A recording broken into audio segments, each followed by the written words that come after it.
السلام عليكم ورحمة الله تعالى وبركاته. بسم الله الرحمن الرحيم. الحمد لله رب العالمين والصلاة والسلام على رسوله الأمين وعلى آله وصحبه أجمعين أما بعد.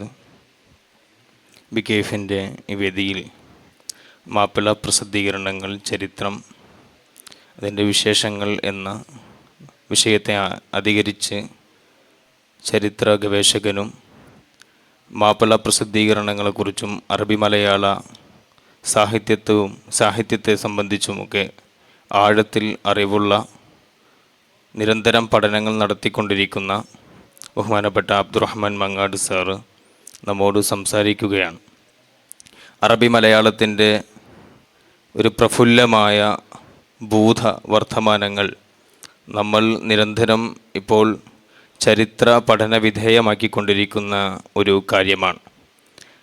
വിവിധ ശാഖകളിൽ അഗാധ ജ്ഞാനമുള്ള പണ്ഡിത കേസരികൾ ഗവേഷണാത്മകമായ രൂപത്തിൽ വളരെ ആഴത്തിലുള്ള പഠനങ്ങൾ നിരന്തരം എഴുതുകയും പ്രസിദ്ധീകരിക്കപ്പെടുകയും പലതും പകൽ വെളിച്ചം കണ്ടിട്ടില്ലെങ്കിലും പിൽക്കാലത്ത് പല കുടുംബ ഇല്ലങ്ങളിൽ നിന്നും കണ്ടെടുക്കപ്പെടുകയും പ്രസിദ്ധീകരിക്കപ്പെടുകയും അക്കാലത്ത് പ്രസിദ്ധീകരിക്കപ്പെട്ടിരുന്ന ശ്രദ്ധേയമായ രചനകൾ എന്ന് പറയുന്നതിനോടൊക്കെ കിടപിടിക്കുന്ന രൂപത്തിൽ അവകളൊക്കെ ഇപ്പോൾ ചരിത്രത്തിൽ വായനയ്ക്ക് വിധേയമാക്കപ്പെട്ടുകൊണ്ടിരിക്കുകയും ചെയ്യുന്നുണ്ട്. അതിൽ ഒരു വലിയ ഭാഗമാണ് അറബി മലയാളത്തിൽ ഉണ്ടായിരുന്ന ആനുകാലിക പ്രസിദ്ധീകരണങ്ങൾ. ആനുകാലിക പ്രസിദ്ധീകരണങ്ങൾ ഇക്കാലഘട്ടത്തിൽ ഓരോ വിഷയസംബന്ധമായും അതുപോലെ അനുവാചക വൃന്ദങ്ങളെ ആധാരമാക്കിയും യുവത്വത്തിന്, വയോജനകർക്ക്, ബാലമാസികകൾ, വീക്കിലികൾ, വിദ്യാർത്ഥികൾക്ക് ഇങ്ങനെ സെപ്പറേറ്റ് ചെയ്തുകൊണ്ടുള്ള വിവിധ മാസികകളും വീക്കിലികളും ദ്വൈവാരികകളുമൊക്കെ ഇറങ്ങിക്കൊണ്ടിരിക്കുന്ന സുപരിചിതമായ ഒരു കാലത്തിലാണ് നമ്മൾ ജീവിച്ചു കൊണ്ടിരിക്കുന്നത്. ഇന്ന് നമുക്ക് സാങ്കേതിക വിദ്യകൾ കൊണ്ടും സാമ്പത്തികമായും മറ്റും ശേഷിയുള്ളതിനാൽ ധാരാളം പ്രസിദ്ധീകരണങ്ങൾ നമുക്ക് പുറത്തിറക്കാൻ കഴിയുന്നു. ഇതൊന്നുമില്ലാതിരുന്ന കാലഘട്ടത്തിലും നമുക്ക് ആവശ്യമായത് വൈജ്ഞാനിക പ്രസരണത്തിനും സാമൂഹിക നവോത്ഥാനത്തിനും ഇവിടെയുള്ള ആളുകൾക്ക് വിവരങ്ങൾ കൈമാറുന്നതിനും വേണ്ടി നിരന്തരം പ്രസിദ്ധീകരിക്കപ്പെട്ടുകൊണ്ടിരുന്ന ആനുകാലിക പ്രസിദ്ധീകരണങ്ങൾ കേരളത്തിലുണ്ടായിരുന്നു. അറബി മലയാള ഭാഷയിൽ പ്രത്യേകിച്ചും അത് വളരെ പ്രഫുല്ലമായ രൂപത്തിൽ ഇവിടെ കൊണ്ടാടപ്പെട്ടിട്ടുണ്ട്. അവയിലേക്കുള്ള ചെറിയ ആലോചനയാണ്, ഒരു പഠന പ്രവേശികയാണ് നമ്മൾ ഈ ഇൻ്റർവ്യൂയിലൂടെ ഉദ്ദേശിക്കുന്നത്. നമ്മൾ ഇൻ്റർവ്യൂയിലേക്ക് പ്രവേശിക്കുകയാണ്. നമ്മൾ ഏതൊരു പ്രസിദ്ധീകരണം പുറത്തേക്ക് വരണമെങ്കിലും അതിന് ഉതകുന്ന രൂപത്തിൽ ഭൗതിക സാഹചര്യം രൂപപ്പെടേണ്ടതുണ്ട്. അതിൽ പ്രധാനപ്പെട്ടതാണ് പ്രസാധകർ അല്ലെങ്കിൽ പബ്ലിഷിംഗ് ഹൗസുകൾ ഉണ്ടാവുകയാണ്.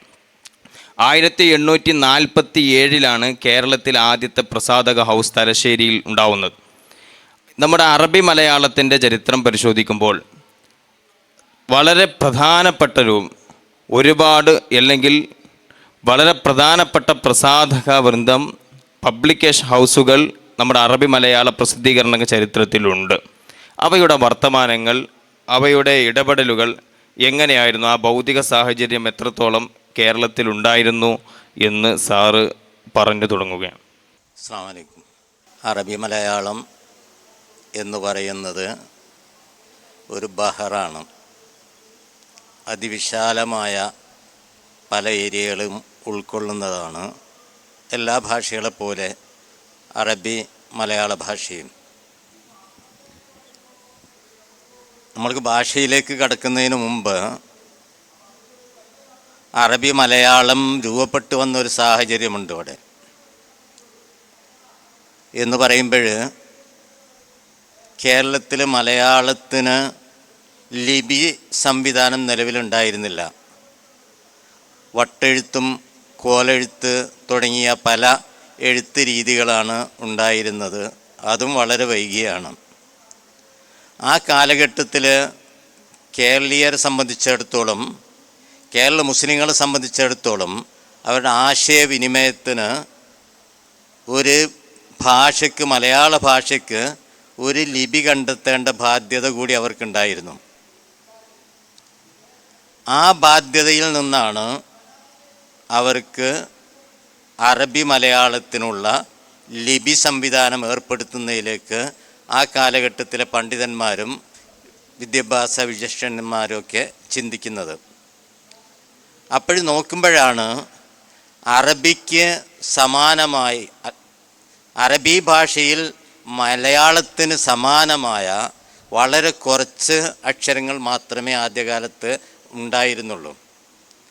ഏതാണ്ട് 13 അക്ഷരങ്ങൾ മാത്രമാണ് നമ്മളെ മലയാളത്തിന് സമാനമായി അറബി മലയാളത്തിൽ ഉണ്ടായിരുന്നത്. അതുകൊണ്ട് തന്നെ ആദ്യ കാലഘട്ടത്തിലുള്ള അറബി മലയാളം എഴുത്ത് എന്ന് പറയുമ്പോൾ അവിടെ ഴ എന്ന് പറയുന്ന അക്ഷരം മലയാള അക്ഷരമാണ്, അത് അറബിയിലില്ല. പിന്നീട് അറബി മലയാളത്തിലേക്ക് അത് രൂപപ്പെടുത്തി എടുക്കേണ്ട ഒരു ബാധ്യതയുണ്ട്. പക്ഷെ അത് എടുക്കുന്നതിന് മുമ്പ് തന്നെ ആദ്യ കാലഘട്ടങ്ങളിൽ എഴുത്ത് എന്നുള്ളതിന് അവർ എഴുത്ത് എന്നുള്ളതിന് പകരം എഴുത്ത് എന്നോ എഴുത്ത് എന്നോ ഒക്കെയാണ് ഉപയോഗിച്ചിരുന്നത്. അതുപോലെ പറയുന്നു എന്ന് പറയുന്നത് നമ്മൾ പറഞ്ഞു അല്ലെങ്കിൽ പറയുക എന്നുള്ളതിന് പ അറബിയിലില്ല, മലയാളത്തിലുള്ള അക്ഷരമാണ് പ. നമ്മളെ ആശയവിനിമയത്തിൽ ഉപയോഗിക്കുന്ന പദവുമാണ് പ, പറയും. പക്ഷേ ഈ പ അല്ലാത്തതുകൊണ്ട് ആദ്യ കാലഘട്ടത്തിലുള്ളത് അത് ഫ ഉപയോഗിച്ചു, പറയും പോലെ എന്നൊക്കെ ആക്കി ആണ് ഉപയോഗിച്ചിരുന്നത്. അതുപോലെ രണ്ട് എന്നുള്ളതിന് പകരം ര ഇല്ലാത്തതുകൊണ്ട് ആ കാലഘട്ടത്തിൽ അവർ ലണ്ട് എന്നാണ് ഉപയോഗിച്ചിരുന്നത്, ല ആണ് ഉപയോഗിച്ചിരുന്നത്. ഞാൻ പറഞ്ഞു വരുന്നത്, ഈ ഭാഷ വളർന്ന് വരുന്നതിൻ്റെ ആദ്യഘട്ടത്തിൽ അറബിയിലുള്ള അക്ഷരങ്ങൾ മാത്രം ഉപയോഗിച്ചുകൊണ്ട് നമ്മൾ സമാനമായ ഒരു അറബി മലയാള ഭാഷ രൂപപ്പെടുത്തി. ആ രൂപപ്പെടുത്തിയത് അപര്യാപ്തമാണ്, കാലഘട്ടത്തിന് അനുയോജ്യമല്ല, ഭാഷാപരമായി അതിന് നിലനിൽക്കത്തക്കതല്ല എന്ന് കണ്ട പിൽക്കാല പണ്ഡിതന്മാരാണ് അറബി മലയാള ഭാഷ പരിഷ്കരണത്തിന് വേണ്ടി തുനിഞ്ഞത്. അതായത് മലയാളത്തിലുള്ള അറബിയിലുള്ള 28 അക്ഷരങ്ങൾക്ക് പുറം കൂടാതെ മലയാളത്തിൽ 56 അക്ഷരങ്ങളോ 57 അക്ഷരങ്ങളോ ഒക്കെയാണ് ഉള്ളത്. അത് 7 ആണോ 8 ആണോ എന്നൊക്കെ ഇപ്പോഴും സംശയമാണ്. ഈ അക്ഷരങ്ങൾക്ക് സമാനമായി പദങ്ങൾ നമുക്ക് ഉണ്ടാക്കേണ്ടി വന്നു. അതിൽ ന എന്നുള്ളതിന് ന എന്നാക്കാൻ പറ്റി, റ എന്നുള്ളതിൽ നിന്ന് ര എന്നും ഴ എന്നും ഉണ്ടാക്കാൻ ശ്രദ്ധിച്ചു. അങ്ങനെ ഓരോ അക്ഷരങ്ങൾക്കും അതിൻ്റെ വേണ്ട അക്ഷരങ്ങളോ ചിഹ്നങ്ങളോ കുനിപ്പുകളോ ഒക്കെ നൽകിക്കൊണ്ട് മലയാള അക്ഷരത്തിന് സമാനമായ അറബി അക്ഷരങ്ങൾ രൂപപ്പെടുത്തി വന്നു. ഈ രൂപപ്പെടുത്തുന്നതിൽ പ്രധാനമായ പങ്ക് വഹിച്ചിരുന്നത് ഒന്ന് വക്ക മൗലവി അൽ ഇസ്ലാമിലൂടെയാണ്. പിന്നെ സയ്യിദ് സനാഉദ്ദീൻ മക്തി തങ്ങളാണ് പുസ്തക രൂപത്തിൽ അത് എഴുതിയത്. ആ കാലഘട്ടത്തിൽ തന്നെ തലശ്ശേരി സ്വദേശിയായ കാരക്കൽ മുഹമ്മദ് എന്ന് പറയുന്ന ഒരാൾ പഞ്ചാര ശുദ്ധിപത്രം എന്ന് പറഞ്ഞുകൊണ്ട് അറബി മലയാള പരിഷ്കരണ രംഗത്ത് വന്നു. ഇതിൽ ഇവരൊക്കെ പരിഷ്കരണത്തിന് ഓരോരുത്തർക്കും ഓരോ സ്വാധീനമുണ്ടായിരുന്നു. ഈ പരിഷ്കരണത്തിൽ വക്കം മൗലവി ഉപയോഗിച്ചിരുന്ന അദ്ദേഹം തിരുവിതാംകൂർ ഭാഗത്തുള്ള ആളായതുകൊണ്ട് തമിഴ് ഭാഷ പുലവന്മാരിൽ നിന്നൊക്കെ പഠിച്ചതുകൊണ്ടും തമിഴ് ആഭിമുഖ്യമുള്ളതുകൊണ്ടും തമിഴ് ഭാഷയുടെ സ്വാധീനത്തിൽ നിന്ന് ആ പദം അതിൻ്റെ ചില രീതികൾ ഉപയോഗിച്ചുകൊണ്ടാണ് അദ്ദേഹം പരിഷ്കരണം നടത്തിയത്. സയ്യിദ് സനാഉല്ലാ മക്തി തങ്ങളും ചാലകത്ത് കുഞ്ഞഹമ്മദ് ഹാജിയും പരിഷ്കരണം നടത്തിയത് ഉറുദു പേർഷ്യൻ ഭാഷയിൽ നിന്നുള്ള പലതും കടമെടുത്തുകൊണ്ടാണ് അവർ പരിഷ്കരണം നടത്തിയത്. ഏതായിരുന്നാലും ഓരോരുത്തരുടെ പരിഷ്കരണത്തിലുള്ള അപാകതകൾ അടുത്ത ആൾ തിരുത്തുകയും ഇന്നത്തെ മാതിരി ഭാഷാ പരിഷ്കരണത്തിന് വേണ്ടി സർക്കാർ ഫണ്ടോ സർക്കാർ ചെലവുകളോ കമ്മീഷനുകളോ ഒക്കെ രൂപപ്പെടുത്തുന്ന ഒരു കാലഘട്ടമല്ലല്ലോ ഇത് വെറും വ്യക്തികൾ അവരുടെ സമൂഹത്തിൻ്റെ പ്രയാസങ്ങൾ കണ്ടെത്തി ആശയവിനിമയ മാർഗത്തിലുള്ള പ്രതിസന്ധികൾ മനസ്സിലാക്കി അവർ സ്വമേധയാ മുന്നോട്ട് വന്നവരാണ്. അങ്ങനെ പരിഷ്കരണ രംഗത്തുള്ള എല്ലാ അപാകതകളും തിരുത്തിക്കൊണ്ടാണ് മർഹൂം ചാലകത്ത് കുഞ്ഞഹമ്മദ് ഹാജിയുടെ പരിഷ്കരണം അവസാനമായി നമ്മളൊക്കെ സ്വീകരിക്കുന്നത്. അതാണ് അതിലുള്ള അന്തിമമായ പരിഷ്കരണം എന്ന് പറയുന്നത്. അപ്പം ഭാഷ പരിഷ്കരണം, ഇപ്പോൾ ഈ പരിഷ്കരണം നടക്കുന്നതിന് മുമ്പും നടന്നതിന് ശേഷവുമുള്ള പുസ്തകങ്ങൾ നമുക്ക് പരിശോധിക്കുമ്പോൾ രണ്ടും രണ്ടായിട്ട് തന്നെ പരിശോധിക്കണം. ഇപ്പോഴും ചില ആൾക്കാർ പറയാറുണ്ട്, എനിക്കതിനോട് യോജിപ്പില്ല, നമ്മളെ പൈതൃകം പാരമ്പര്യം എന്നുള്ള നിലക്ക് ഈ ഭാഷയിൽ അക്ഷരമില്ലാത്തൊരു കാലഘട്ടത്തിൽ അന്നെന്താണോ പറഞ്ഞിരുന്നത് അത് തന്നെ ഇപ്പോഴും പറയാമെന്ന് പറഞ്ഞുകൂടാ, പറയാൻ തന്നെ പറയണം എന്ന് പറഞ്ഞ് വാദിച്ച് അതാണ് മൗലികത എന്നൊക്കെ പറയുന്നവരുണ്ട്. പക്ഷെ അതിന് വേണ്ടത്ര പ്രസക്തി ഉണ്ടോ എന്നൊന്നും എനിക്കറിയില്ല. നമ്മൾ ഏത് കാര്യവും ഭാഷ ഇക്കാലഘട്ടത്തിലും സമൂഹത്തിൻ്റെ വളർച്ചയ്ക്കനുസരിച്ച് സമൂഹത്തിൻ്റെ കാലഘട്ടത്തിൻ്റെ നിലനിൽപ്പിനനുസരിച്ചൊക്കെ അത് പരിവർത്തന വിധേയമായിക്കൊണ്ടേയിരിക്കും. നമ്മളത് സ്വീകരിക്കുകയും വേണം. പക്ഷേ പഴയതായി തന്നെ നമുക്ക് പഠന വിധേയമാക്കുകയും വേണം. എങ്കിൽ മാത്രമേ നമുക്ക് കഴിഞ്ഞ കാലത്തിലേക്ക് നമുക്ക് പോകാൻ പറ്റുള്ളൂ. അതിന് ഉസ്താദ് പറഞ്ഞതുപോലെ മറ്റൊന്ന്, ഈ പ്രസിദ്ധീകരണ രംഗത്തേക്ക് നമ്മൾ വരുന്നതിന് മുമ്പ്, പ്രസിദ്ധീകരണാലയങ്ങളെക്കുറിച്ച് പറയുന്നതിന് മുമ്പ് കേരളത്തിലുള്ള അച്ചടി വിദ്യയെക്കുറിച്ച് നമ്മൾ അല്പം ഒന്ന് പറയേണ്ടി വരും. അച്ചടി വിദ്യയും ഉപയോഗിക്കുന്നതിന് മുമ്പ് കേരള മുസ്ലിങ്ങൾ വ്യാപകമായി കടലാസുകൾ ഉപയോഗിച്ചിരുന്നു. 1850 അപ്പുറത്തൊന്നും കേരളീയരിൽ മുസ്ലിങ്ങളല്ലാത്തൊരു വിഭാഗം കടലാസുകൾ ഇത്രമാത്രം ഉപയോഗിച്ചതായി ചരിത്രത്തിൽ നിന്ന് കണ്ടെത്താൻ കഴിഞ്ഞിട്ടില്ല. ഈ ഭാഷാ വിദഗ്ധനായ KH ഹുസൈൻ സാഹിബ് എന്നെ കഴിഞ്ഞ ആഴ്ച എന്നോട് പറഞ്ഞത്, പ്രത്യേകിച്ച് മലബാറിലായിരിക്കണം ആദ്യമായി കടലാസുകൾ കേരളത്തിൽ വന്നിരിക്കുക. കടലാസുകൾ ഉപയോഗിച്ച് വർഷങ്ങൾ കഴിഞ്ഞതിന് ശേഷമാണ് തിരുവിതാംകൂറിലുമൊക്കെ കടലാസുകൾ ഉപയോഗിച്ചത്. മലയാളികൾക്ക് രണ്ടാവശ്യമുണ്ട്. മലബാറിലേക്ക് വരുമ്പോൾ രണ്ടാവശ്യം ഉണ്ടായിരുന്നു. അതിന് സാധാരണഗതിയിൽ ഇവിടെ എഴുതിയെടുക്കേണ്ട കാര്യങ്ങൾ നമ്മൾ ആധാരങ്ങളും കുറേ ഉത്തരവുകളും ഒക്കെ ആയിരുന്നു. അതുകളൊക്കെ താളിയോലയിലാണ് എഴുതി വരുന്നത്.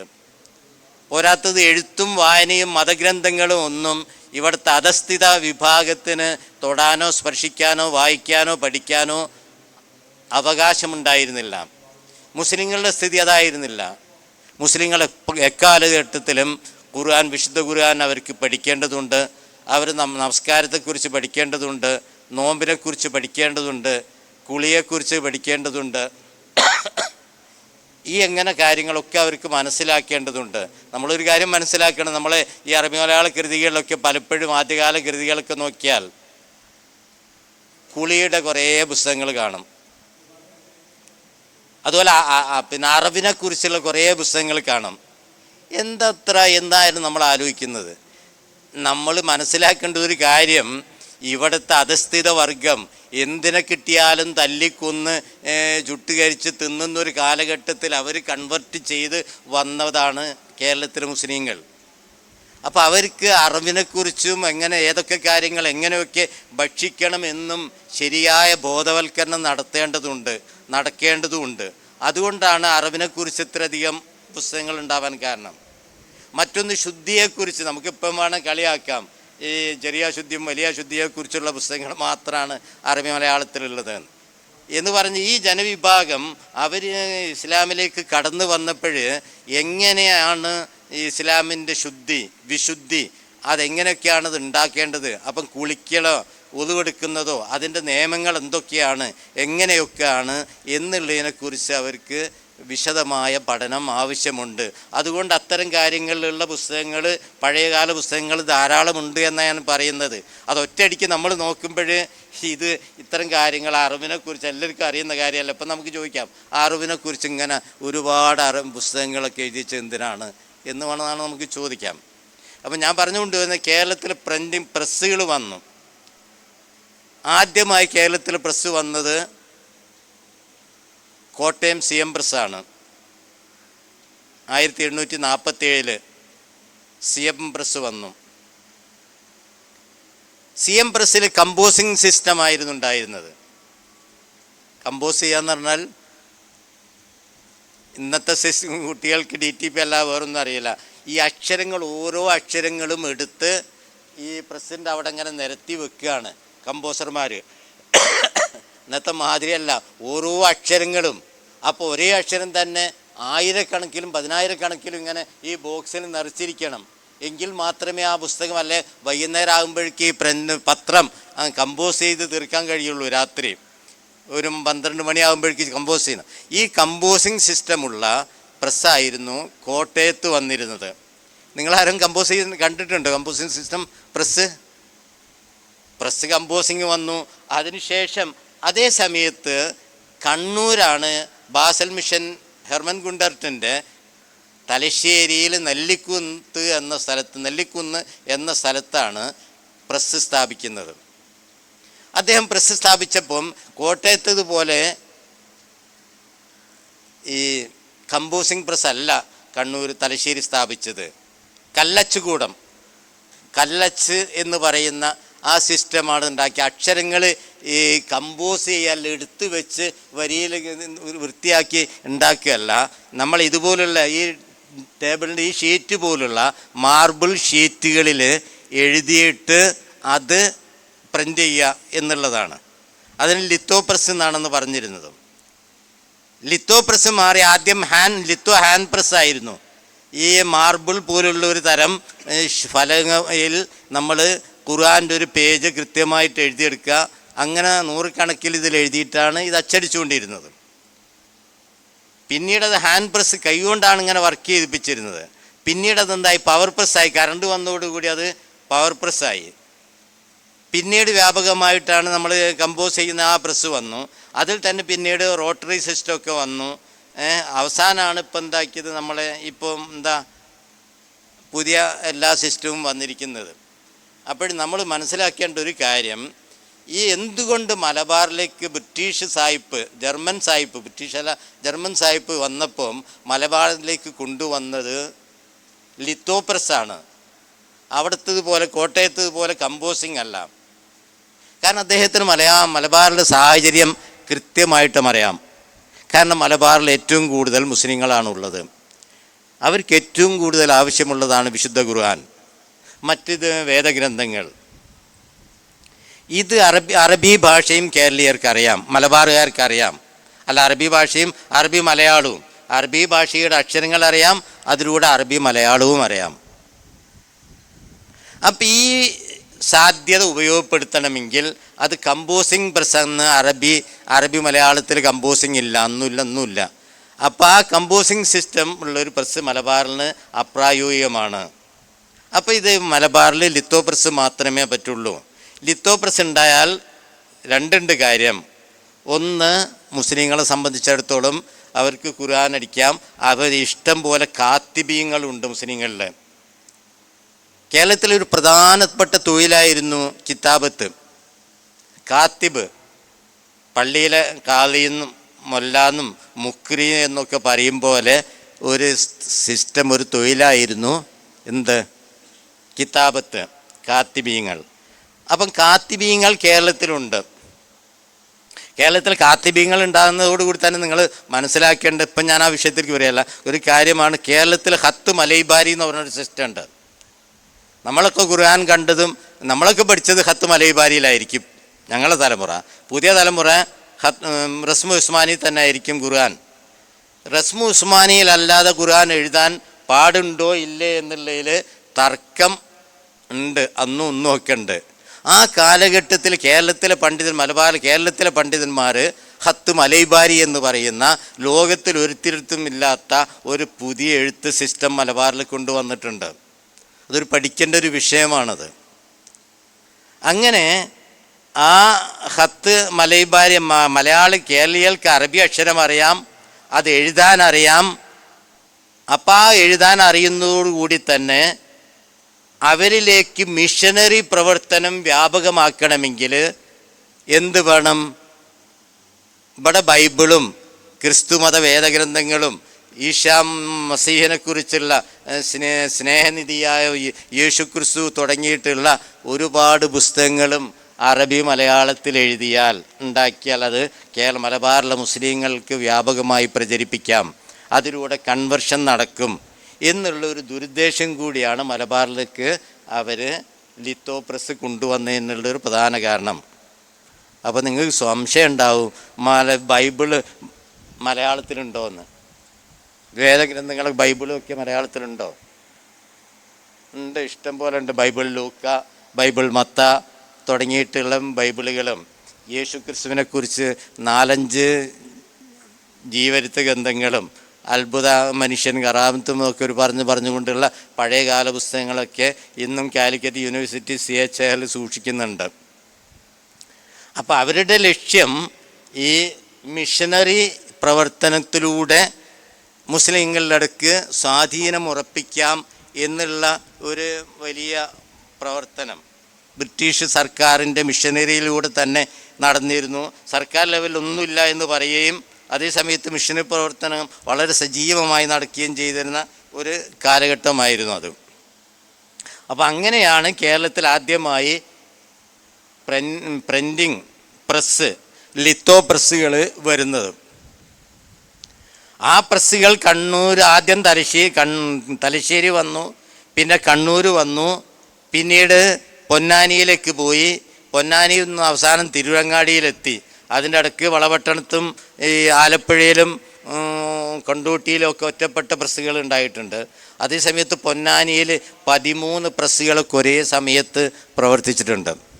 13 പ്രസ്സുകൾ തിരുവങ്ങാടിയിലും പൊന്നാനിയിലും. അപ്പം ഞാൻ പറഞ്ഞു, ഈ എഴുത്തിലൂടെ, ഈ പ്രസ്സിലൂടെ വ്യാപകമായ രീതിയിൽ കൃതികൾ ഇവിടെ പ്രചരിക്കാൻ ഇടയായി. നമ്മൾ മനസ്സിലാക്കേണ്ട മറ്റൊരു കാര്യം കൂടി, ഈ കൃതികൾ അച്ചടിച്ചു വരുന്നതിന് മുമ്പ് തന്നെ കേരളത്തിലെ ചാലകത്ത് കുടുംബത്തിൽപ്പെട്ട, ചാലകത്ത് നിന്ന് കേട്ടിട്ടുണ്ടോ? ചാലകത്ത് കുടുംബത്തിൽപ്പെട്ട, ചാലകത്ത് നിന്ന് ഒറ്റ ആളായിട്ടാണ് ഇപ്പം പലരും മനസ്സിലാക്കുന്നത്. എന്നിട്ടാണ് സയ്യിദ് ഫസൽ പൂക്കോയത്തിൻ്റെ തങ്ങളുടെ ജീവചരിത്രം എഴുതിയപ്പോൾ കഴിഞ്ഞ ആഴ്ച ഇറങ്ങിയ ഒരു പുസ്തകത്തിൽ ഫസൽ പൂക്കോയ തങ്ങളുടെ ഉസ്താദാണ് ചാലകത്ത് എന്ന് എഴുതിച്ചിട്ടുണ്ട്. ഉസ്താദായ ചാലകത്ത് ഇവരുടെ അമ്മാവനായ ചാലകത്ത് അലി ഹസൻ മൗലവിയാണ്. എന്നിട്ട് ചാലകത്ത് കുഞ്ഞാമാജി എന്ന് എഴുതും. കാരണം ചാലകത്ത് എന്ന് പറഞ്ഞാൽ ഒറ്റ ആളാണെന്നുള്ളതാണ്. ആ കുടുംബം വലിയ സ്കോളേഴ്സിനെ കൊണ്ട് നിറഞ്ഞൊരു കുടുംബമായിരുന്നു. ഇവരുടെ വാപ്പ ചാലകത്ത് കുസൈ ഹാജി, അദ്ദേഹത്തിൻ്റെ മക്കളാണ് ചാലകത്ത് അലി ഹസൻ മൗലവി, അദ്ദേഹത്തിൻ്റെ മറ്റൊരു മകനാണ് ചാലകത്ത് അബ്ദുള്ള മൗലവി, ഇവരുടെ പെങ്ങളാണ് ചാലകത്ത് കുഞ്ഞഹമ്മദ് ഹാജിയുടെ ഉമ്മ. അങ്ങനെയാണ് ആ ബന്ധം പോകുന്നത്. ഈ സയ്യിദ് ഫസൽ പൂക്കോയ തങ്ങളുടെ ഗുരുനാഥനായത് ചാലകത്ത് അലി ഹസൻ മൗലവിയാണ്. പിന്നെ അവരുടെ വാപ്പയായ കുസൈ ഹാജിയും ഒക്കെയാണ്. അത് വേറെ സംഭവമുണ്ട്. മമ്പറത്തെ തങ്ങളുടെ ഏറ്റവും അടുത്ത സുഹൃത്തായിരുന്നു കുസൈ ഹാജിയൊക്കെ. അപ്പോൾ ആ കാലഘട്ടമാണ്. അപ്പം ഞാൻ പറഞ്ഞു വന്നത്, ഈ കാലഘട്ടത്തിൽ ഇവർ ചാക്കിരി മൊയ്തീൻകുട്ടി സാഹിബ് എന്ന് പറഞ്ഞൊരു മാപ്പിളക്കവിയുണ്ട്. ധനികനായിരുന്നു, പണക്കാരന്, വലിയ സമ്പന്നത്തിൻ്റെ ഉടമയായിരുന്നു. അദ്ദേഹം തൻ്റെ വീട്ടിൽ പ്രമുഖരായ പണ്ഡിതന്മാരെ ശമ്പളം ഭക്ഷണവും കൊടുത്ത് നിർത്തി ഹാറൂൺ റഷീദിൻ്റെ കാലഘട്ടത്തിലുള്ള ബൈത്തുൽ ഹിക്മ പോലെ ഇവിടെ ഒരു ബൈത്തുൽ ഹിക്മ ഉണ്ടാക്കി ട്രാൻസ്ലേഷൻ നടത്തിയിരുന്നു. എന്തൊക്കെയെന്നറിയോ? ഇബ്നു ഹജറുൽ ഹൈത്തമിയുടെ തുഹ്ഫ, 10 വാള്യത്തിലുള്ള തുഹ്ഫയില്ലേ, തുഹ്ഫ, ഈഖാദുൽ ഹിമം, ഹിക്കമിൻ്റെ ഷറഹായ ഈഖാദുൽ ഹിമം, ഫത്തുഹുൽ മൊഴീൻ്റെ ഷറഹായ പിന്നെ യാനത്തു താലിബീൻ, യഹ്യയുടെ മുഖ്തസർ, പിന്നെ സീനത്തുൽ ഖാരി എന്ന് പറയുന്ന തജീവിദിൻ്റെ ഗ്രന്ഥം, ഇങ്ങനെ 10,000-കണക്കിൽ പേജുകൾ വരുന്ന ഗ്രന്ഥങ്ങൾ പൂർണ്ണമായും അറബി മലയാളത്തിലേക്ക് ട്രാൻസ്ലേറ്റ് ചെയ്യപ്പെട്ടിരുന്നു. നമ്മളാരെങ്കിലും ഇപ്പോഴാരെങ്കിലും അങ്ങനത്തെ ഒന്നും ചെയ്യാൻ ഒരു പ്രധാനപ്പെട്ട ഗ്രന്ഥം മലയാളത്തിലേക്ക് പരിഭാഷപ്പെടുത്താനുള്ള കഴിവും പ്രാപ്തിയും തൻ്റെടും അതിനുള്ള അവസരം ഉപയോഗപ്പെടുത്തുന്നവർ എത്ര ഉണ്ട് എന്ന് നമ്മൾ ആലോചിച്ചാൽ അതിൽ നിന്ന് നമുക്ക് മനസ്സിലാക്കാം. 10 വാള്യമുള്ള തുഹ്ഫ ചാലകത്ത് അബ്ദുള്ള മൗലവി മലയാളത്തിലാക്കിയിരുന്നു. അദ്ദേഹം യഹ്യൻ്റെ മുഖ്തസറാണ് മലയാളത്തിലാക്കിയിരുന്നു. ഇയാനത്തു താലിബിൻ 4 വാല്യവും മലയാളത്തിലേക്ക് ട്രാൻസ്ലേറ്റ് ചെയ്തിരുന്നു. ഈഖാദുൽ ഹിമം അദ്ദേഹം മലയാളത്തിലേക്ക് ട്രാൻസ്ലേറ്റ് ചെയ്തിരുന്നു. അപ്പോൾ നിങ്ങൾക്ക് സംശയം ഉണ്ടാവും, ഇതൊക്കെ വെറും സങ്കല്പങ്ങളല്ലേ, ഇപ്പോഴും അതൊക്കെ ഉണ്ടോ, അതൊക്കെ എവിടെ പോയി എന്ന്. അതൊക്കെ ഇപ്പോഴും ഉണ്ട്. അള്ളാഹിൻ്റെ തൗഫീഖ് ഉണ്ടായിട്ട് നിങ്ങൾക്ക് അതിൻ്റെ ഒറിജിനൽ കോപ്പി ഈ കുറേ പുളിക്കൽ ജാമിയ സലഫിയയിൽക്കാണ് അന്ന് അവർ കൊടുത്തിരുന്നത്, ചാക്കിരി കുടുംബം കൊടുത്തിരുന്നത്. പക്ഷെ അവിടെ ഉള്ളതിൻ്റെ കംപ്ലീറ്റ് സ്കാൻ ചെയ്ത കോപ്പി CH ഇപ്പോഴും സൂക്ഷിക്കുന്നുണ്ട്, യാനത്തും തുഫയും ഒക്കെ. തുഫ മാത്രമല്ല, തുഫ എന്നിട്ട് സംഗ്രഹിച്ചിട്ട് 800-900 പേജിലുള്ള അത്തുൽ ബഹിയ എന്ന് പറയുന്ന ഒരു ഫിഖഹിൻ്റെ ഗ്രന്ഥം അദ്ദേഹം 3 വാള്യങ്ങളിലായി പ്രസിദ്ധീകരിച്ചിരുന്നു. 5 വാള്യമായിട്ട് എഴുതിയിരുന്നു അതിൻ്റെ സംഗ്രഹം. പൂർണ്ണ പരിഭാഷൻ്റെ പുറമെയാണ് ഈ സംഗ്രഹം എഴുതിയത്, ആവശ്യത്തിനനുസരിച്ച് മാറ്റി എഴുതിയത്. ഇങ്ങനെയുള്ള വ്യാപകമായ രീതിയിൽ കയ്യെഴുത്തുകൾ ആ കാലഘട്ടത്തിൽ ഉണ്ടായിരുന്നു. പക്ഷെ നമുക്ക് ലഭ്യമല്ല ഒന്നും.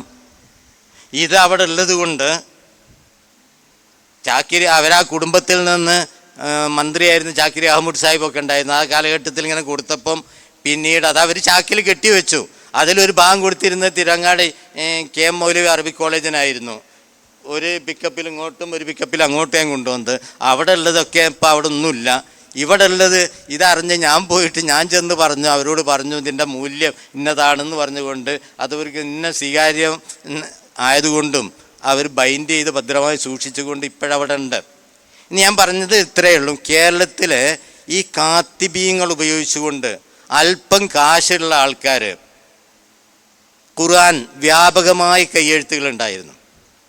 ഒരു കൊയിലാണ്ടി ഒരു പള്ളിയിൽ 50-ലധികം ഖുർആൻ കയ്യെഴുത്തുകൾ ഞാൻ കണ്ടിട്ടുണ്ട്. കുഴിവാടൻ കൊയിലാണ്ടി ആ പഴയ പള്ളിയിൽ.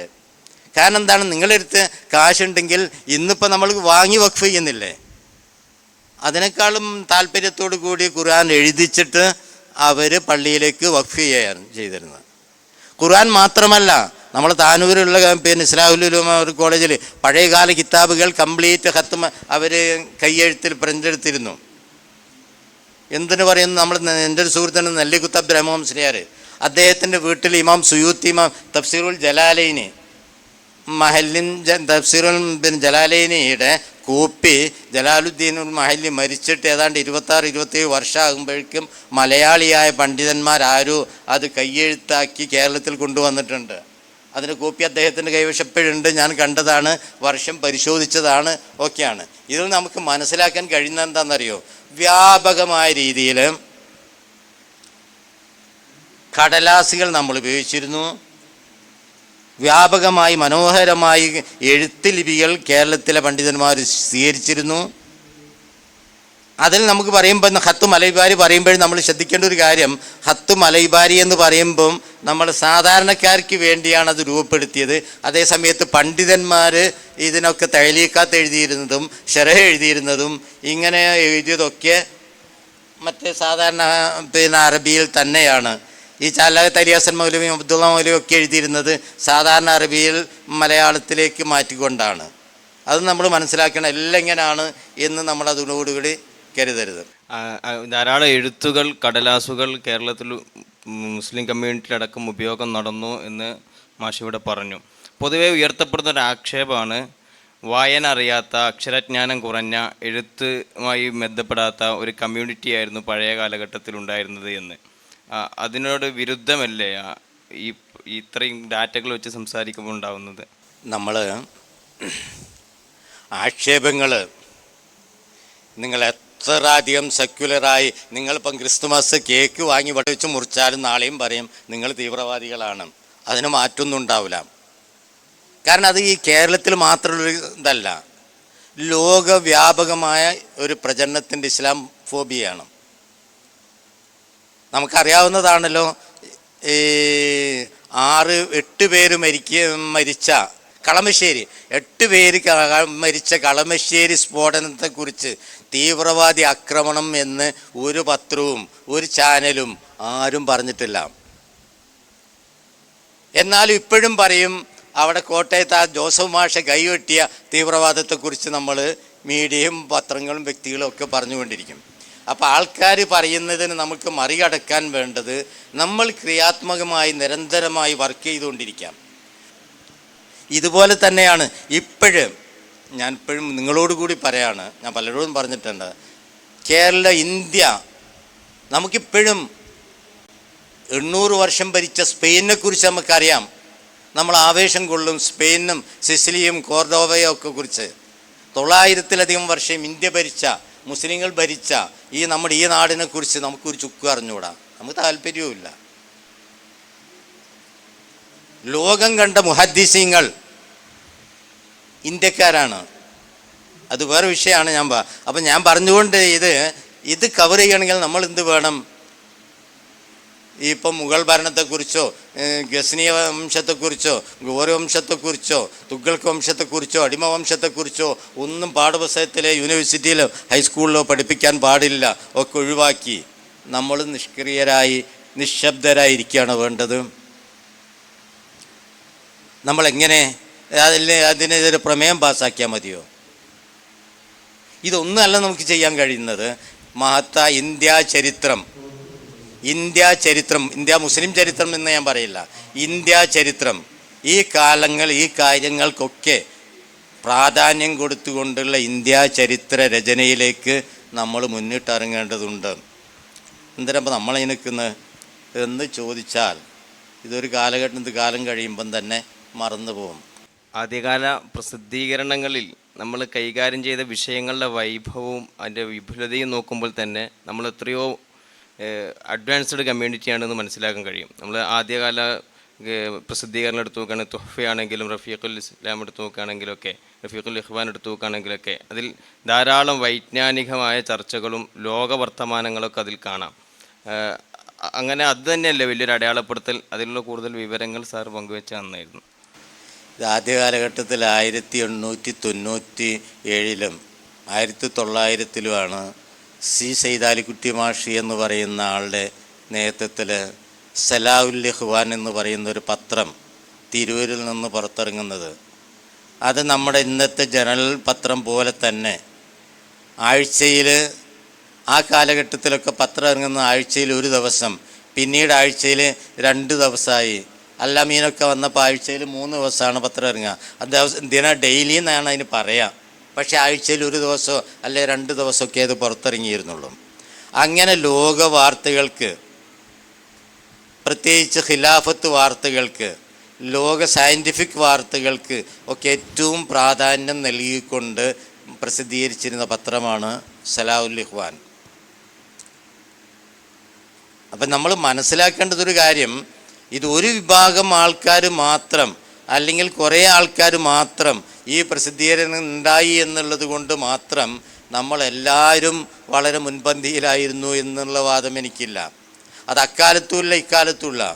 വായിക്കുകയും പഠിക്കുകയും അന്വേഷിക്കുകയും കണ്ടെത്തുകയും ചെയ്യാനുള്ള ഒരു ത്വര അത് സമൂഹത്തിൽ, വ്യക്തികളിൽ, വിദ്യാർത്ഥികളിൽ നമ്മൾ നിരന്തരമായി ഉണ്ടാക്കേണ്ടതുണ്ട്. സലാഉൽ ഇഖ്വാൻ്റെ ഒരു പ്രത്യേകത, ലോകത്തെ റോക്കറ്റ് വാണം വിട്ട റോക്കറ്റ് അതിനെക്കുറിച്ചുള്ള സയൻറ്റിഫിക് ശാസ്ത്രീയമായ വിശദീകരണങ്ങൾ അദ്ദേഹം നൽകുന്നുണ്ട്. ഒരു ദിവസം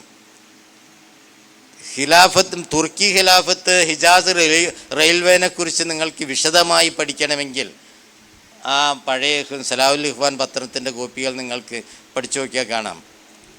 ഹിജാസിലേക്ക് വന്നിരുന്നതാണ്. ഹിജാസ് റെയിൽവേ ഉണ്ടായിരുന്നു. അതുപോലെ തന്നെ ജബീദിയ തോടുണ്ടായിരുന്നു. ഇപ്പോഴും അതിൻ്റെ അവശിഷ്ടങ്ങൾ മിനയിലൊക്കെ കാണും. അതിൻ്റെ നിർമ്മാണത്തെക്കുറിച്ചും ബാക്കിയുള്ള കാര്യങ്ങളെക്കുറിച്ചും, അതുപോലെ തന്നെ വൻ ശക്തികൾ ഖിലാഫത്തിനെ തകർക്കാൻ വേണ്ടിയുള്ള ശ്രമങ്ങളെക്കുറിച്ച് ഒക്കെ അതിൽ നിരന്തരമായി പ്രസിദ്ധീകരണങ്ങൾ വന്നിരുന്നു. പക്ഷേ വളരെ കുറഞ്ഞ ആൾക്കാർ മാത്രമാണ് അത് ഉപയോഗിച്ചിരുന്നത് എന്നുള്ളത് നമ്മൾ ഓർക്കണം. അതുകൊണ്ട് തന്നെ 10, 100, 200 കോപ്പി അടിച്ചിരുന്ന എല്ലാ പ്രസിദ്ധീകരണങ്ങളും ഏറി വന്നാൽ സലാഉൽ ഇഖ്വാൻ 8 വർഷം നിന്നു, റഫീഖുൽ ഇസ്ലാം 1.5 വർഷം നിന്നു. വേഗം അത്രയും നിൽക്കാതെ പോയ 4, 5, 8 ലക്കങ്ങൾ മാത്രം ഇറങ്ങി നിലച്ചു പോയ ഒരു സമ്പ്രദായമാണ് നമ്മുടെ പത്രങ്ങൾക്കുള്ളത്.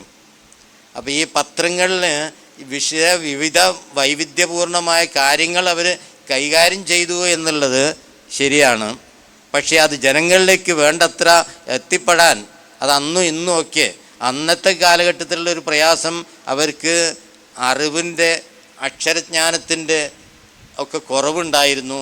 ആധുനിക സാങ്കേതിക വിദ്യകളുടെ കുറവുണ്ടായിരുന്നു. കടലാസിനൊക്കെ വലിയ ക്ഷാമുണ്ടായിരുന്നു. ഈ കടലാസും ഇതൊന്നും വാങ്ങലൊന്നുമല്ല അന്നത്തെ പ്രധാനം. രാവിലേക്ക് ചായക്ക് എന്താണ് കൂട്ടാനുള്ളത് എന്ന് രാവിലെ ഞങ്ങളൊക്കെ മദ്രസയിൽ, നിങ്ങൾക്കൊന്നും കാലഘട്ടത്തിനെ കുറിച്ച് അറിയില്ല. മദ്രസയിലൊക്കെ പോകുമ്പോൾ രാവിലെ പോകാൻ എനിക്ക് ഉമ്മ എണീച്ചിട്ട് വേഗം പറമ്പിലേക്ക് പോയിട്ട് പൂളയുടെ കേങ്ങും ഈ പിന്നെ ചേമ്പിൻ്റെ 2 വിത്തുമൊക്കെ അടത്തിക്കൊണ്ടുവന്ന് ചേർന്ന് തരുന്നൊരു കാലഘട്ടം ഉണ്ടായിരുന്നു. ഒരു മുട്ട കിട്ടിക്കാണ് വൈകുന്നേരം മോനോട് പറയല്ല മോളോട് പറയും അതിന് പോയിട്ട് പഞ്ചസാര വാങ്ങിത്തരാൻ, ചായപ്പൊടിയും പഞ്ചസാരയും വാങ്ങിക്കൊണ്ടുവരാൻ. അങ്ങനത്തെ ഒരു കാലഘട്ടത്തിലാണ് ഇതൊക്കെ ഉണ്ടായിരുന്നത്. അതുകൊണ്ട് തന്നെ ഇതൊക്കെ വളരെ ലിമിറ്റഡായ ആൾക്കാരിൽ മാത്രമേ ഇത് എത്തിപ്പെട്ടിട്ടുള്ളൂ. കാലഘട്ടത്തിൻ്റെ തേട്ടമനുസരിച്ചുള്ള എല്ലാ ഗ്രന്ഥങ്ങളും ഞാൻ മറ്റൊന്ന് പറയുന്നത് വൈദ്യശാസ്ത്ര കൃതികളാണ്. ഞാനത് പറയാം.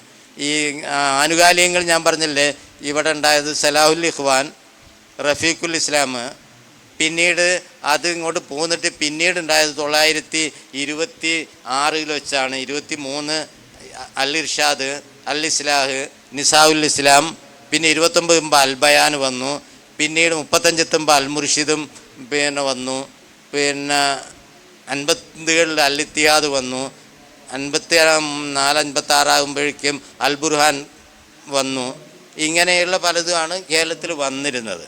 പക്ഷേ ആദ്യത്തെ പ്രസിദ്ധീകരണം മമ്പുറം തങ്ങളുടെ കുടുംബത്തിൽ നിന്ന് ഉണ്ടായിരുന്നു.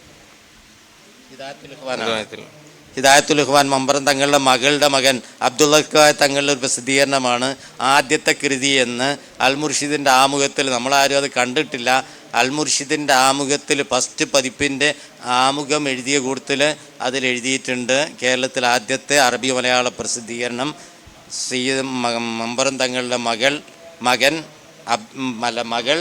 ഏതൊരു ബീവി ഉണ്ട്, അവരുടെ മകൻ അബ്ദുൽ കോയ തങ്ങളുടെ ഹിദായത്തുൽ ഇഖ്വാനാണ് എന്ന് പറയുന്നുണ്ട്. അത് വേറെ ഉണ്ട്. അപ്പം ഞാൻ പറഞ്ഞത് ഇത്രയേ ഉള്ളൂ. ഈ നമുക്ക് ആവശ്യമുള്ള ഇതുപോലെ ഭക്ഷണത്തിൻ്റെ ആവശ്യമുള്ള ഏറ്റവും പ്രധാനപ്പെട്ട ഒരു ഘടകമാണല്ലോ വൈദ്യശാസ്ത്രം. വൈദ്യശാസ്ത്രം എന്ന് പറഞ്ഞാൽ ഈ പറഞ്ഞ പോലെ ഇവിടെ ഇരിക്കുന്നവർക്ക് ആർക്കും അറിഞ്ഞുകൂടാ. എൻ്റെ ചെറുപ്പത്തിലൊക്കെ ഞാൻ വെക്കുമ്പോൾ എങ്ങനെയാണെന്നറിയോ, ഒരാൾക്ക് പനിയോ തലവേദന ഉണ്ടായാൽ നമ്മൾ പാടത്ത് വക്കത്തിന് കാത്തുക്കും. എന്നിട്ട് അതിലെങ്ങനെ രാമനാട്ടുകരയെന്ന് ഒരു കമ്പൗണ്ടർ, അതും ഡോക്ടറല്ല, ഒരു കമ്പൗണ്ടർ ഇങ്ങനെ ബാഗും തൂക്കി പിടിച്ച് ഇങ്ങനെ പോവും. അയാളിങ്ങനെ ഉളവട്ടൂർ വരെ എല്ലാ ദിവസവും ആ റൂട്ടിൽ അയാൾ പോവും. വേറെ പെരിങ്ങാവ് റൂട്ടിൽ വേറെ ആളും ഉണ്ട് ഇങ്ങനെ പോകുന്നത്. ഇവർ പോകുന്നത് കാത്തിരിക്കാം. ഇന്നിപ്പം നിങ്ങൾ നോക്കിയാൽ ഇവിടെ നോക്കിക്കാണെങ്കിൽ തന്നെ ഒരു 10 ഡോക്ടർമാർ കണ്ടെന്ന് വരും. ആ ഒരു കാലഘട്ടത്തിൽ വൈദ്യശാസ്ത്രം എന്ന് പറയുന്നത് ഈ വളരെ ബുദ്ധിമുട്ടുള്ളൊരു കാലഘട്ടത്തിൽ നമ്മൾ പണ്ഡിതന്മാർ സ്തുത്യർഹമായ സേവനം ചെയ്തിട്ടുണ്ട് ആ രംഗത്ത്. അതാദ്യം വൈദ്യത്തിന് തന്നെ അതിൻ്റെ തിരിയേറി തന്ത്രം, മന്ത്രം, യന്ത്രം എന്നാണ്. തന്ത്രവും മന്ത്രവും പിന്നീടാണ് യന്ത്രം. കാരണം അഷ്ടാംഗ ഹൃദയം തിബ്ബുൻ നബിയൊക്കെ അവർ ഉപയോഗിക്കുന്നതിന് മുമ്പ് തിബ്ബുൻ നബി 1840കളിൽ കേരളത്തിലെ കോഴിക്കോടുള്ളൊരു പണ്ഡിതൻ എഴുതുകയും ബോംബെയിൽ പോയി അത് പ്രിൻ്റ് ചെയ്ത് കൊണ്ടുവരികയും ചെയ്തിട്ടുണ്ട്. പക്ഷെ പിന്നീട് നമ്മൾ കാണുന്നത് വൈദ്യശാസ്ത്ര കൃതികളിലൊന്നും തിബ്ബുൻ നബിയേക്കാൾ അവരുപയോഗിച്ചിരുന്നത് അഷ്ടാംഗ ഹൃദയമാണ്. അഷ്ടാംഗ ഹൃദയം ഗദ്യത്തിലും പദ്യത്തിലായിട്ട് 8 ഭാഗങ്ങളിലൊക്കെ ആയിട്ട് പ്രസിദ്ധീകരിച്ചിട്ടുണ്ട്. ഒരുപാട് പ്രസിദ്ധീകരണങ്ങൾ അഷ്ടാംഗ ഹൃദയം. അതുപോലെ തന്നെ മറ്റേ ഇവരുണ്ടല്ലോ ആര്യവൈദ്യം എന്തിൻ്റെ കൂടെ അഷ്ടവൈദ്യത്തിൻ്റെ അത്, പിന്നെ യൂനാനി മിക്സർ. കുറച്ചുകൂടി കാലം കഴിയുമ്പോഴാണ് യൂനാനി ഹക്കീമുമാരും അവരുടെ മിക്സഡ് ചികിത്സാ രീതിയൊക്കെ വന്നത്. എന്ന് പറഞ്ഞാൽ നമ്മുടെ പണ്ഡിതന്മാർ മുഴുവനും അവർ ചികിത്സകരായിരുന്നു. അവർക്ക് വൈദ്യശാസ്ത്രത്തെക്കുറിച്ച് നന്നായിട്ട് അറിയാവുന്നവർക്ക് ശ്രമിച്ചവരൊക്കെ. അതോടുകൂടി എന്താക്കും, അവർ മറ്റൊന്ന് മന്ത്രവും ബാക്കിയുള്ള കാര്യങ്ങളൊക്കെ അവർ ഉപയോഗിച്ചിരുന്നു. പക്ഷേ ഇതൊന്നും പഠിക്കാത്തൊരു കാലഘട്ടത്തിൽ പിന്നീട് എന്താക്കി വേറൊരു രീതിയിൽ അത് വഴിതിരിച്ച് കൊണ്ടുപോയിട്ടുമുണ്ട്. നമ്മളെപ്പോഴും വൈദ്യം എന്ന് പറയുമ്പോഴേ ഞാൻ ഒരു അറബിക്ക് പരീക്ഷയിൽ വായിച്ചൊരു കഥ എനിക്കിപ്പോഴും ഓർമ്മ വരികയാണ്. ഈ ബാപ്പൻ്റെ കൂടെ ഒരു വൈദ്യരുണ്ടായിരുന്നു. അദ്ദേഹത്തിൻ്റെ മകൻ എപ്പോഴും കൂടെ കൊണ്ടുപോയിട്ട് മൂപ്പര് രോഗിനെ പരിശോധിച്ചിട്ട് ഇങ്ങനെ പരിശോധിച്ച് നോക്കിയിട്ട് പറയും, പനി നല്ല പനിയുണ്ടല്ലോ, അതുകൊണ്ട് നിങ്ങൾ 2 ദിവസമൊന്നും കാര്യമായിട്ടൊന്നും കഴിക്കരുത്, ഇറച്ചിയും പഴമൊന്നും തിന്നരുത് എന്ന് പറയും. അങ്ങനെ അത് പോകുമ്പം അതിൻ്റെ ഇടയ്ക്ക് ഇയാൾ ചോദിക്കുന്നുണ്ട്, ഇന്ന് രാവിലെ ഇറച്ചി തിന്നില്ലേ? അതെന്നാണ് ഇത് മാറാത്തതിൻ്റെ കുഴപ്പം? പറഞ്ഞു ഒന്നും നിങ്ങൾ അനുസരിക്കുന്നില്ല. പോകുമ്പോൾ വാപ്പ ചോദിച്ചു, അല്ല വാപ്പനോട് മോൻ ചോദിച്ചു, അല്ലപ്പാ നിങ്ങൾ കയ്യിൻ്റെ ഇത് നരമ്പ് പിടിച്ച് നോക്കിയിട്ട് അയാൾ ഇറച്ചി തിന്നു എങ്ങനെ നിങ്ങൾ പറഞ്ഞത്? അല്ലാത്ത കൃത്യമായൊരു ഇതാണല്ലോ. അപ്പം വാപ്പ പറഞ്ഞു, മോനെ ഞാനവിടെ നിന്ന് അയാളിങ്ങനെ പരിശോധിച്ച് നോക്കുമ്പോൾ ഇങ്ങനെ നോക്കുമ്പോൾ മുറ്റത്ത് കോഴിൻ്റെ എല്ലൊക്കെ കണ്ടു. അവിടെ അന്നത്തെ കാലത്ത് സുപ്ര ഇട്ടിട്ട് കോഴി ഇറച്ചി നിൽക്കുകയാണ്, എടുത്ത് തട്ടലാണ്, അതിലുണ്ട്.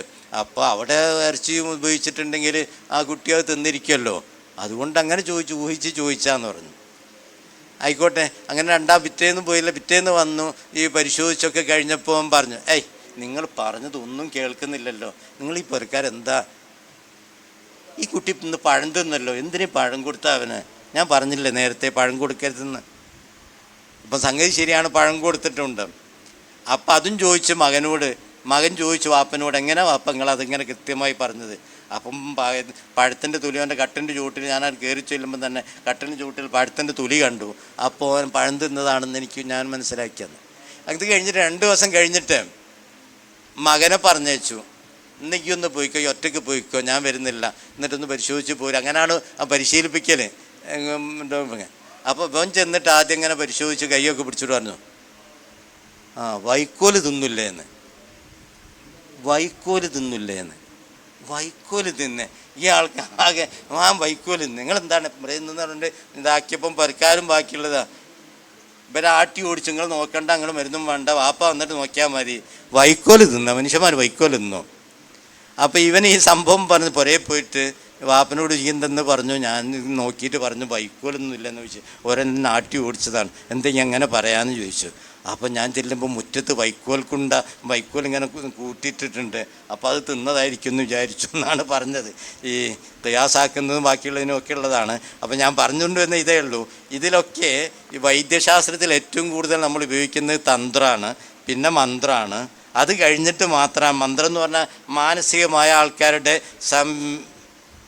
ഞാൻ രോഗിയാണ്, എനിക്കിതുകൊണ്ടൊന്നും മാറൂല എന്ന് നിങ്ങൾ തീരുമാനിച്ചു കഴിഞ്ഞാൽ നിങ്ങളുടെ അസുഖം മാറുന്നില്ല. നിങ്ങളിനി ആരെ കുടിച്ചാലും ശരി, നിങ്ങളുടെ മനസ്സാദ്യം ശരിയാക്കിയെടുക്കണം. നിങ്ങൾക്ക് ഇതൊക്കെ വളരെ ഈസിയാണ്, ഇത്ര കേസാണ്, ഇതൊക്കെ വളരെ വേഗം മാറും. അതിനാണ് നമ്മൾ ആ മാനസികമായ പരിവർത്തനത്തിന് വേണ്ടിയാണ് ഈ അഷ്ടാംഗ ഹൃദയത്തിലും മന്ത്രം ഉപയോഗിക്കുന്ന. മന്ത്രം എന്ന് പറയുന്നത് അത് നമ്മൾ മന്ത്രം, അത് ഏത് മന്ത്രമായാലും തിരക്കില്ല. ഞാൻ അതിനാണ് മന്ത്രം എന്ന് ഞാൻ പറഞ്ഞു. റുക്കിയെ ഞാൻ അങ്ങനെ ആക്കിയതൊന്നും ആരും തെറ്റിദ്ധരിക്കേണ്ട. മന്ത്രമാണ്. പിന്നീടേ മരുന്ന് വരുന്നുള്ളൂ, ഔഷധം വരുന്നുള്ളൂ. അപ്പം ഞാൻ പറഞ്ഞുകൊണ്ട് വരുന്നത്, ഔഷധത്തെക്കുറിച്ച് 34ഓളം കൃതികൾ ഞങ്ങളെടുത്ത് ഇപ്പോൾ സ്റ്റോക്ക് ഉണ്ട്. ഇതൊന്നും ചെറിയ കൃതികളല്ല. 800, 500, 600 ഒക്കെ പേജുള്ള ഒരു ഗവേഷണം നടത്താൻ പറ്റുന്നൊരു വിഷയമാണ്. അതുപോലെ തന്നെ കേരളത്തിലെ പണ്ഡിതന്മാരെ മഹ്ദനുൽ മുഫ്രദാത്ത് പോലെ അറബിയിലുള്ള ഒരുപാട് കൃതികളുണ്ട്. അപ്പം ഞാൻ പറഞ്ഞു വരുന്നത്, കാലഘട്ടത്തിനും ആവശ്യമാണ് എന്ന് തോന്നുന്ന മേഖലയിൽ പ്രവർത്തിക്കാൻ കേരളീയ സമൂഹവും പണ്ഡിതന്മാരും തയ്യാറായിരുന്നു. പക്ഷേ അതിലൊക്കെ എക്കാലത്തും എല്ലാറ്റിനും ഉണ്ടാകുന്നത് പോലുള്ള വീഴ്ചകളും കുറവുകളും സംഭവിച്ചിരിക്കാം. പക്ഷെ നമ്മൾ ഒരിക്കലും പിന്നോക്കമായിരുന്നില്ല. ഞാൻ പറഞ്ഞ ഈ പഠിക്കുക എന്ന് പറയുന്ന ഒരു സമ്പ്രദായം തന്നെ അത് മുസ്ലിങ്ങൾക്ക് മാത്രമേ ഉള്ളൂ.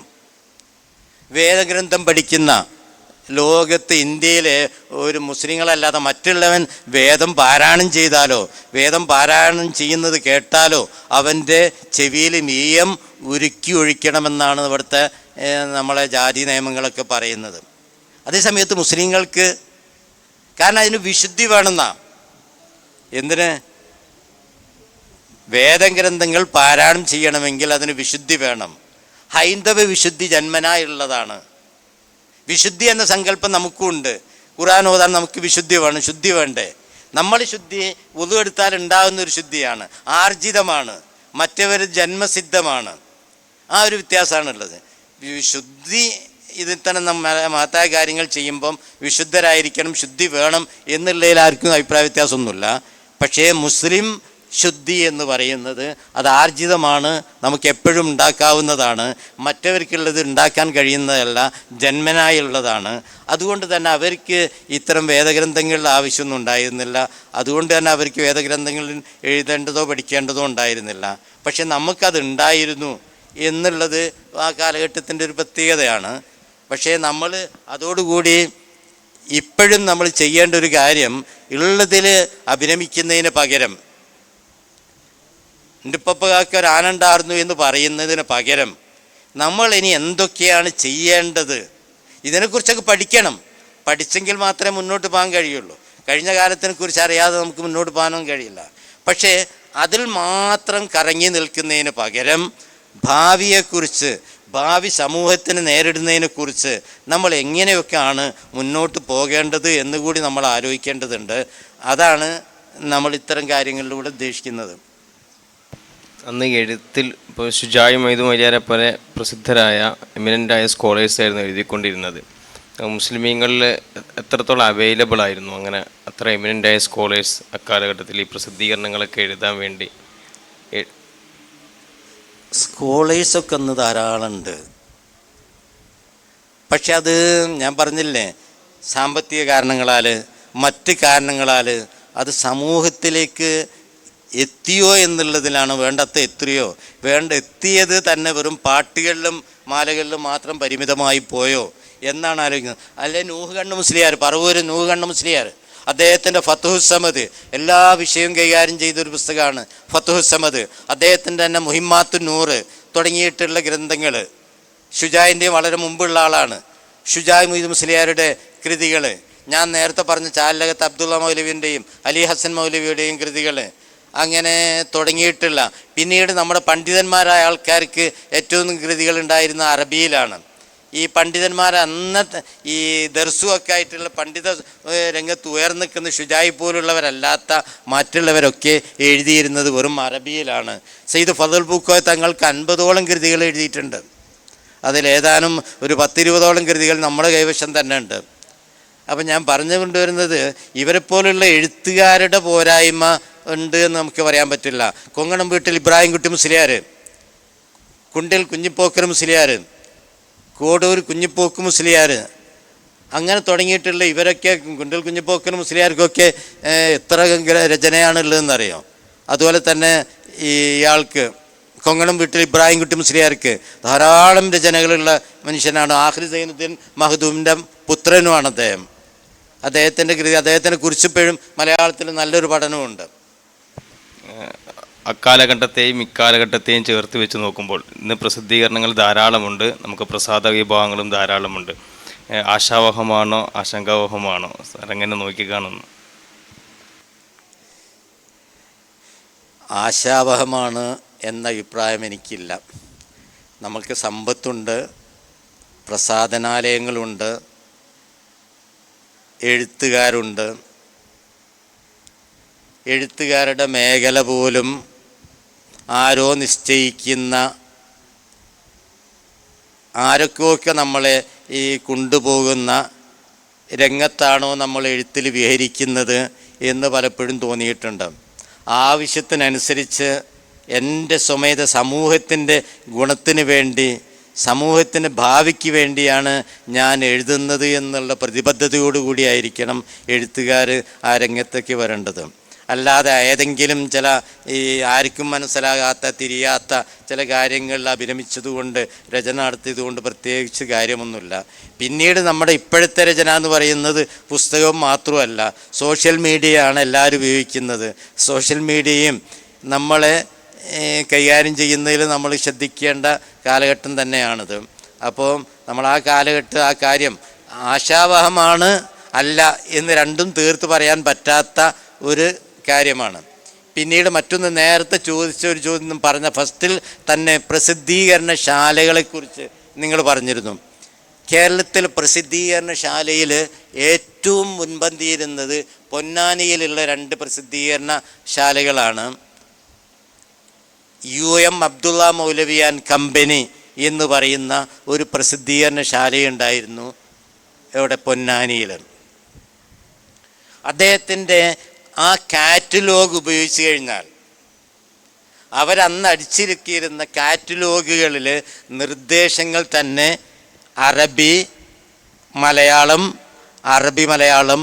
തമിഴ് എന്നീ ഭാഷകളിൽ നിങ്ങൾ എങ്ങനെ പുസ്തകം വരുത്തിക്കണം, പുസ്തകമല്ല ഈ സ്റ്റോറിലുള്ള UM അബ്ദുള്ള ഹാജിയാൻ കമ്പനിയിൽ നിന്ന് നിങ്ങൾ എങ്ങനെയൊക്കെ വരുത്തിക്കണം, സാധനം എങ്ങനെ കൊണ്ടുപോകണം എന്നുള്ളതിനെക്കുറിച്ച് അതിൻ്റെ നിബന്ധനകൾ പ്രതിപാദിച്ചുകൊണ്ട് 4 ഭാഷയിൽ അന്ന് എഴുതിയിരുന്നു. അതൊരു 6 പേജോളം വരും. പിന്നീട് നമുക്ക് ആ കാലഘട്ടം അതിൽ നമുക്ക് മനസ്സിലാകുന്ന മറ്റൊരു കാര്യം, പുസ്തകങ്ങൾ മാത്രമല്ല 100 ചില്ലാനം അറബി മലയാള കൃതികളുടെ കാറ്റലോഗിൽ പേര് അടക്കമുണ്ട്. നമ്മുടെ അടുത്തൊക്കെ ഉണ്ട് അത്, ആ കാറ്റലോഗ്. പിന്നെ അതിൻ്റെ രസം മാത്രമല്ല, ആ കാലഘട്ടത്തിലുള്ള ഒരു സാമൂഹ്യ ജീവിതത്തെ നമുക്ക് ഒപ്പി മനസ്സിലാക്കിയെടുക്കാൻ ആ കാറ്റലോഗ് കഴിയും. കാരണം അതിൽ പിന്നെ മുസ്ലിംമാർ ഇപ്പോഴാണ് അടുത്ത കാലത്ത് പിന്നെ കണ്ടത്, മൗലവിമാർ ഉടുക്കുന്ന തുണികൾ, ഇഹ്റാമിൻ്റെ തുണി എന്ന് പറഞ്ഞിട്ട് പറയും പോലെ തുണികളെക്കുറിച്ചുണ്ട്, ഉപയോഗിക്കുന്ന അത്തറുകളുടെ വിവിധ തരം അത്തറുകൾ, ഐക്കല്ലുകൾ, പിന്നീട് പിന്നെ കലമ്, കിതാബ് ശരിയാക്കാനും ഇതൊക്കെ ഉപയോഗിക്കുന്ന കലമുകളെക്കുറിച്ച്, ആ കലമിൽ ഉപയോഗിക്കേണ്ടുന്ന മഷികളെക്കുറിച്ച്, അങ്ങനെ തുടങ്ങിയിട്ടുള്ള ഈ സ്ത്രീകൾ ഉപയോഗിക്കുന്ന കാച്ചിത്തുണിയെക്കുറിച്ച്, അങ്ങനെ എല്ലാ സാധനവും ആ കാലഘട്ടത്തിലെ മുസ്ലിം സമൂഹം എന്തൊക്കെ ഉപയോഗിച്ചിരുന്നു അതൊക്കെ അബ്ദുള്ള കമ്പനിയിൽ വിൽപ്പനയ്ക്കുണ്ടായിരുന്നു. അത് നമ്മൾ പരിശോധിച്ചൊക്കെയാണെങ്കിൽ തന്നെ നമുക്ക് ആ കാലഘട്ടത്തിൻ്റെ വ്യക്തമായ ഒരു ചരിത്രം നമുക്ക് അതിലൂടെ രൂപപ്പെടുത്തിയെടുക്കാൻ കഴിയും.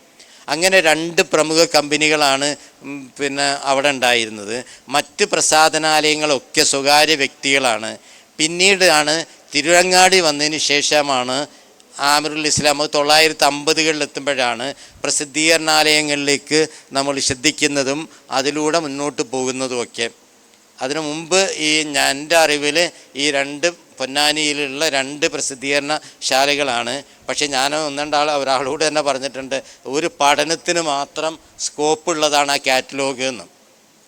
കാരണം ഒരു കാലഘട്ടത്തിൻ്റെ മുസ്ലിം സമൂഹം എങ്ങനെയൊക്കെയാണ് അവരുപയോഗിച്ചിരുന്ന അത്ര ഏതൊക്കെയാണ്, അവരുപയോഗിച്ചിരുന്ന തുണി ഏതൊക്കെയാണ്, സ്ത്രീകൾ ഉപയോഗിച്ചിരുന്ന തട്ട ഏതൊക്കെയാണ്, അവരുപയോഗിച്ചിരുന്ന ഐക്കല്ലുകളും പിഞ്ഞാണ് എഴുതാനുള്ള മഷികളെക്കുറിച്ചും ഈ കലമിനെക്കുറിച്ചും ഇതിനെക്കുറിച്ചൊക്കെ അതിൽ ഓരോന്നിൻ്റെ പേരും അതിൻ്റെ വിലയും ബാക്കിയുള്ള അങ്ങനെ അയച്ചു തരണമെന്നും കൃത്യമായി അതിൽ പറയുന്നുണ്ട്.